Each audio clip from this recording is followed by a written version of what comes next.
Hi friends, അസ്സലാമു അലൈക്കും. Welcome back to our channel. അപ്പോൾ ഇന്ന് ഞാൻ ഉണ്ടാക്കാൻ പോകുന്നത് ഒരു പഴയകാല പലഹാരം മുന്തിരിക്കൊത്താണ്. ഇതൊരു ട്രിവാൻഡ്രം സ്റ്റൈലാണ് ചെയ്യാൻ പോകുന്നത്.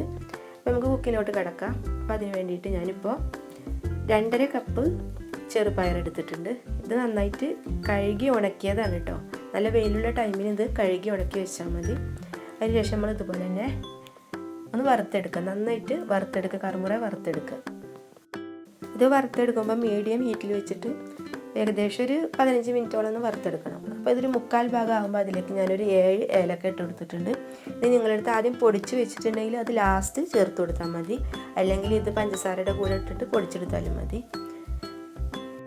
ഇപ്പോൾ ചെറുപയറിൻ്റെ കളറൊക്കെ ഒന്ന് ചേഞ്ച് ആയിട്ടുണ്ട്. അപ്പോൾ ഇതിപ്പോൾ റെഡി ആയിട്ട് വന്നിട്ടുണ്ട്. ഇനി ഇത് തണുക്കാൻ വേണ്ടിയിട്ട് മറ്റൊരു പാത്രത്തിലേക്ക് നമുക്ക് മാറ്റി വെക്കാം. ഇനി ഇത് ഒരുപാടൊന്നും ചൂടാറേണ്ട ആവശ്യമില്ല. ചെറിയ ചൂടോടെ തന്നെ ഇത് പൊടിച്ചെടുക്കുക.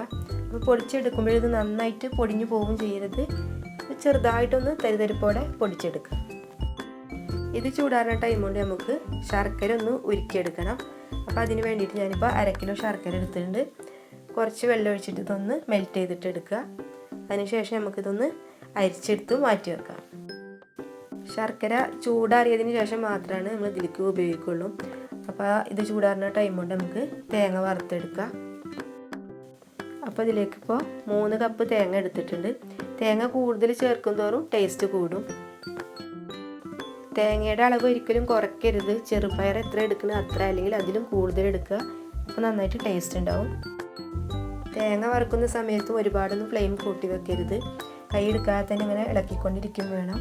ഇത് നന്നായിട്ട് ബ്രൗൺ കളർ വരുന്നത് വരെ വറുത്തെടുക്കുക. ഇത് നമുക്ക് ആദ്യം തന്നെ ചെറുപയറാണെങ്കിലും ആദ്യം തന്നെ വറുത്തിട്ട് പൊടിച്ച് വെക്കുക. അതുപോലെ തന്നെ തേങ്ങയും വറുത്ത് റെഡിയാക്കി വെച്ച് കഴിഞ്ഞാൽ നമുക്ക് ഇഷ്ടമുള്ളപ്പോൾ ഇത് ഉണ്ടാക്കാം. പെട്ടെന്ന് ഉണ്ടാക്കാനും പറ്റും. അപ്പോൾ നേരത്തെ തന്നെ ഇങ്ങനെയൊക്കെ റെഡിയാക്കി വെച്ച് കഴിഞ്ഞാൽ ഇതിലിപ്പോൾ ചെറുപയറായാലും തേങ്ങ ആയാലും ഒക്കെ വറുത്ത് ചേർക്കുന്നത് കൊണ്ട് തന്നെ ഈ ഒരു പലഹാരം കുറച്ച് നാൾ കേടുവരാതെ ഇരിക്കുകയും ചെയ്യും. സൂക്ഷിച്ച് വെക്കാൻ പറ്റുന്നൊരു ഐറ്റമാണ്. അങ്ങനെ ഇപ്പോൾ തേങ്ങ നല്ല ചുവക്കെ വറുത്തെടുത്തിട്ടുണ്ട്. ഇനി ഇതിലേക്ക് നമുക്ക് ചെറുപയർ പൊടിച്ച് കൂടെ ചേർത്ത് കൊടുക്കാം.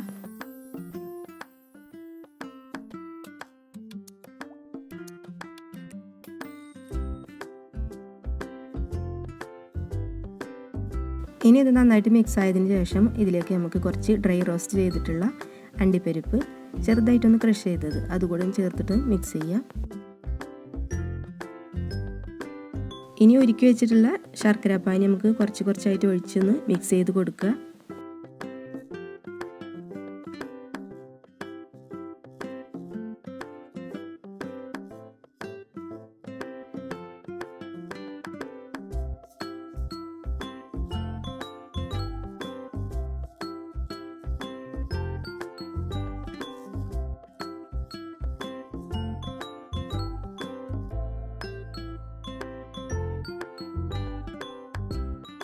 ഇപ്പോൾ ഞാൻ ശർക്കര 1/2 കിലോന് എടുത്തെന്ന് പറഞ്ഞില്ല. അപ്പോൾ അതിൽ കുറച്ച് മാത്രം ബാക്കി വെച്ചിട്ടുണ്ട്.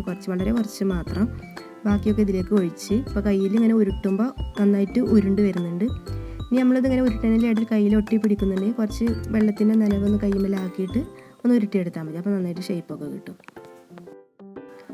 ഇതിപ്പോൾ ചെറിയൊരു നാരങ്ങയുടെ വലുപ്പത്തിലാണ് ഉരുട്ടിയെടുക്കുന്നത്. അപ്പോൾ ഈ അളവിലാണെങ്കിൽ 22 എണ്ണം ഉണ്ടാക്കാൻ കഴിയും. ഇനി ഇത് മുക്കി ഫ്രൈ ചെയ്യാൻ വേണ്ടിയിട്ട് കുറച്ച് അരിമാവ് കലക്കിയെടുക്കണം. ഇനി ഒരു ബൗളിലോട്ട് നമുക്ക് 2 കപ്പ് അരിപ്പൊടി എടുക്കുക.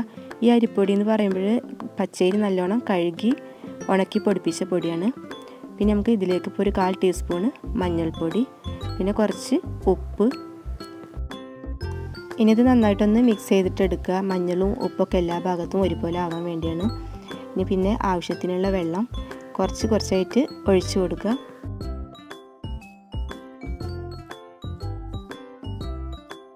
ഇനി അരിപ്പൊടി വീട്ടിൽ സ്റ്റോക്ക് ഇല്ലാത്തവർക്ക് പച്ചരി വെള്ളത്തിലിട്ടിട്ട് കുതിർത്തതിന് ശേഷം അരച്ചെടുത്താൽ മതി.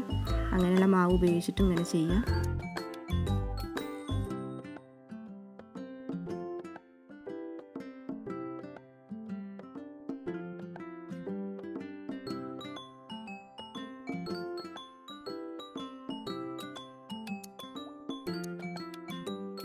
ഇപ്പോൾ മാവ് നന്നായിട്ട് കലക്കിയെടുത്തിട്ടുണ്ട്. ഇപ്പോൾ അതാ തവിയായിട്ട് ഇങ്ങനെ ഒഴിക്കുമ്പോൾ തന്നെ അറിയാൻ പറ്റും.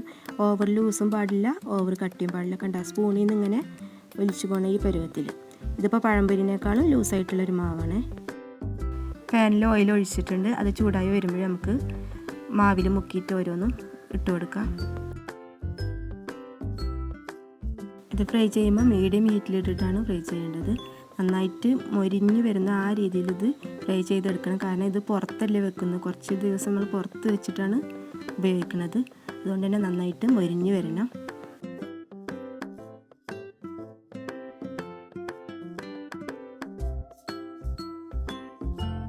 ഇപ്പോൾ ഇത് ആയിട്ടുണ്ട്. നമുക്കിതൊന്ന് ഇതിൽ നിന്ന് എടുത്ത് മാറ്റാം. ചെറുപയർ നേരിട്ട് കൊടുത്താലൊന്നും കുട്ടികൾ കഴിക്കില്ല. അപ്പോൾ ഇങ്ങനെയൊക്കെ ചെയ്ത് കഴിഞ്ഞാൽ കുട്ടികളങ്ങ് കഴിച്ചു പോകും. ഇനി നമുക്ക് ബാക്കിയുള്ള ഉരുളി ഇതുപോലെ തന്നെ മാവിൽ മുക്കി ഫ്രൈ ചെയ്തിട്ടെടുക്കാം. അപ്പോൾ എപ്പോഴും പറയുന്ന പോലെ തന്നെ വീഡിയോ കണ്ടിട്ട് ഇഷ്ടപ്പെട്ടിട്ടുണ്ടെങ്കിൽ ലൈക്ക് ചെയ്യുക, ഷെയർ ചെയ്യുക, സബ്സ്ക്രൈബ് ചെയ്യുക. അപ്പോൾ ഇത് ഫ്രൈ ആയിട്ട് വന്നിട്ടുണ്ട്. അപ്പോൾ ഇനി നമുക്കിത് നല്ല ചില്ലിൻ്റെ ബോട്ടിലൊക്കെ ഇട്ട് വെച്ച് കഴിഞ്ഞാൽ കുട്ടികളത് താനെ എടുത്ത് കഴിച്ചോളും. അപ്പോൾ എല്ലാവരും ഇതൊന്ന് ട്രൈ ചെയ്ത് നോക്കുക. ഇൻഷാ അല്ലാഹ് അടുത്ത എപ്പിസോഡിൽ നല്ലൊരു റെസിപ്പിയുമായിട്ട് വരാം.